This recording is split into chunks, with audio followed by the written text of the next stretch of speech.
নমস্কার, অঞ্জনাস কুকারিতে সবাইকে স্বাগত জানাই। আজ চলে এসেছি ডিমের একটি রেসিপি নিয়ে। শুধুমাত্র শীতকালে পাওয়া যায় ছোট ছোট নতুন আলু ও ডিম দিয়ে বানিয়ে ফেললাম আজকের রেসিপি ডিম আলুর শাহি কোরমা। চলুন তাহলে দেখে নিই রেসিপিটি। এর জন্য 9টা ডিম ও 12 থেকে 14টা ছোট নতুন আলু সেদ্ধ করে নিয়ে খোসা ছাড়িয়ে নিয়েছি।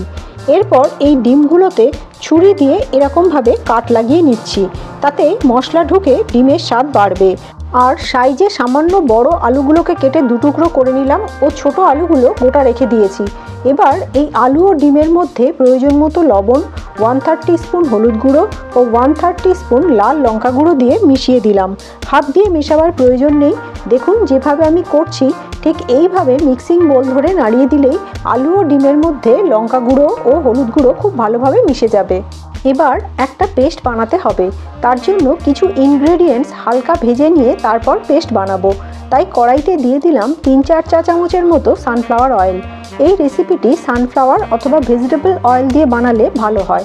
তেল গরম হলে প্রথমে 3টে মিডিয়াম সাইজের পেঁয়াজ কুচি করে নিয়ে দিয়ে দিলাম। পেঁয়াজ ভাজা হতে একটু সময় বেশি লাগে বলে আগে দিয়ে দিলাম।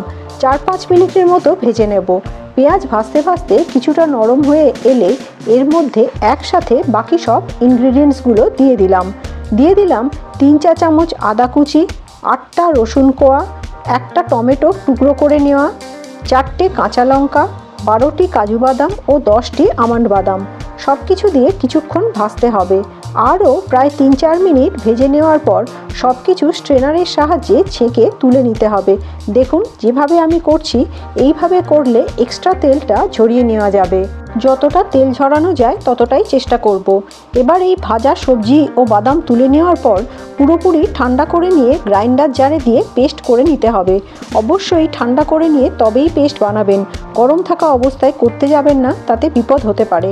এই ভাজা উপকরণগুলোর মধ্যে যেহেতু তেল রয়েছে তাই পেস্ট বানাতে জলের প্রয়োজন হবে না। যদি হালকা ড্রাই মনে হয় তাহলে সামান্য জল মিশিয়ে দেবেন। এই উপকরণগুলোর সাথে গ্রাইন্ডার জারে দিয়ে দিলাম 1 গোছা ধনেপাতা। শীতকালে ধনেপাতা সহজে পাওয়া যায় বলে এই উপকরণটি প্রায় সব রেসিপিতেই স্বাদ অনেকটা বাড়িয়ে দেয়।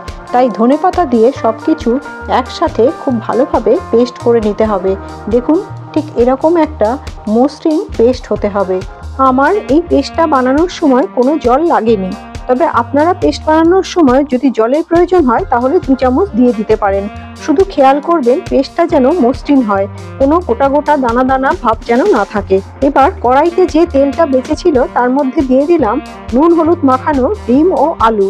ডিম আলু হালকা ভেজে নেব, তাই কিছুক্ষণ নাড়াচাড়া করে ডিম আলু কিছুটা ভেজে নেওয়ার পর তুলে নেব। খুব বেশি ভাজার প্রয়োজন নেই, 3 থেকে 4 মিনিট নাড়াচাড়া করলেই ডিম আলু ভাজা হয়ে যাবে। আসলে ডিম ও আলু কিছু সময় নেড়ে নিলে নুন হলুদ লঙ্কা ডিমের ভেতরে ঢুকে যাবে, তাতে খেতে ভালো হবে। সেই জন্য চেষ্টা করবেন ডিম আলু একটু ভেজে নেওয়ার। ডিম ও আলু ভেজে তুলে নেওয়ার পর চলে এলাম মূল রান্নার পর্বে।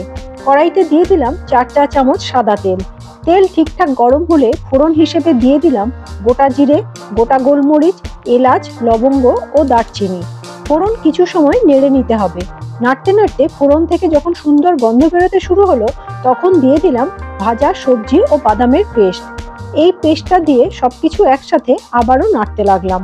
পেস্টের মধ্যে সামান্য রস থাকার কারণে কিছুক্ষণ নাড়াচাড়া করে রসটা শুকিয়ে নিতে হবে। দেখুন পেস্টটা কতটা শুকিয়ে এসেছে। এই অবস্থায় এর মধ্যে একে একে কিছু মশলা দিতে হবে। দিয়ে দিলাম 1/3 টিস্পুন হলুদ গুঁড়ো, 1/3 টিস্পুন লঙ্কা গুঁড়ো, 1/2 টিস্পুন ধনে গুঁড়ো, 1/2 টিস্পুন জিরে গুঁড়ো ও 1/2 টিস্পুন কাশ্মীরি লাল লঙ্কা গুঁড়ো। সব মশলা দিয়ে পেস্টের সাথে খুব ভালোভাবে কষিয়ে নিতে হবে। গ্যাসের টেম্পারেচার লো টু মিডিয়ামে রেখে এই মশলা কষানোর কাজটা করতে হবে। খেয়াল করবেন মশলা যেন ধরে না যায়। 2-3 মিনিট নাড়াচাড়া করার পরে এর মধ্যে দিয়ে দিলাম 1 কাপ দুধ। এই রেসিপিতে জলের ব্যবহার খুব সামান্য। বলতে গেলে পুরো রেসিপিতে জলের রিপ্লেসমেন্ট হিসেবে দুধ ব্যবহার হবে। কাউ মিল্ক অথবা গুঁড়ো দুধ জলে গুলে ব্যবহার করতে পারেন। দিয়ে দিলাম গ্রাইন্ডার জার ধোয়া বাটা মশলার সামান্য জল। সাথে দিয়ে দিলাম প্রয়োজন মতো লবণ ও 1/2 চা চামচ চিনি। চিনি অবশ্যই দেবেন, তাতে স্বাদ খুব ভালো হয়। এবার সবকিছু নাড়াচাড়া করে ফুটে ওঠা পর্যন্ত অপেক্ষা করতে হবে। যেহেতু দুধ আছে তাই তলায় ধরে যেতে পারে, সেদিকে খেয়াল রাখবেন। অল্প কিছুক্ষণ ঢাকা দিয়ে ফুটে ওঠা পর্যন্ত অপেক্ষা করলাম। সামান্য কিছু সময় পরেই ফুটে উঠলে ঢাকা খুলে নাড়াচাড়া করতে লাগলাম। গ্রেভির ঘনত্ব নিজেদের পছন্দ মতো রাখবেন। যদি বেশি ঘন মনে হয় তাহলে প্রয়োজন মতো গরম জল মিশিয়ে দেবেন। তবে অবশ্যই গরম জল দেবেন, ঠান্ডা জল কিন্তু একেবারেই দেবেন না, তাতে স্বাদ নষ্ট হয়ে যাবে। ঠিক এই সময় গ্রেভির মধ্যে দিয়ে দিলাম ভেজে রাখা ডিম ও আলু। এবার গ্রেভির মধ্যে ডিম ও আলু ভালোভাবে মেশাতে হবে, তাই বেশ ভালোভাবে নাড়াচাড়া করতে লাগলাম। প্রয়োজনে একবার ঢাকা দিয়ে ফুটিয়ে নিলাম। এই সময় গ্যাসের টেম্পারেচার অবশ্যই লো টু মিডিয়ামে রাখবেন, কারণ যেহেতু দুধ আছে তাই গ্রেভি দ্রুত ঘন হতে থাকবে, তাই অবশ্যই গ্যাসের তাপমাত্রার দিকে খেয়াল রাখবেন। খুব বেশি সময় লাগবে না। গ্রেভির মধ্যে ডিম ও আলু দিয়ে 2-3 মিনিট ফুটিয়ে নিয়ে আমরা রান্নার শেষ পর্বে চলে এলাম।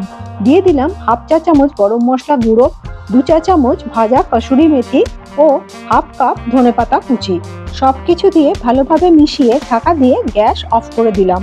আমাদের ডিম আলুর শাহী কোরমা বানানো কমপ্লিট। 5 মিনিট বাদে পরিবেশনের জন্য প্রস্তুত। রুটি, পরোটা, নান, রুমালি রুটির সঙ্গে খুব ভালো লাগে খেতে। বন্ধুরা, আজ এই পর্যন্ত। রেসিপিটি যদি ভালো লাগে অবশ্যই আমার পাশে থেকে আমাকে আশীর্বাদ করবেন। দেখা হবে আগামী পর্বে অন্য কোনো রেসিপি নিয়ে। সবাই ভালো থাকবেন, সুস্থ থাকবেন। ধন্যবাদ।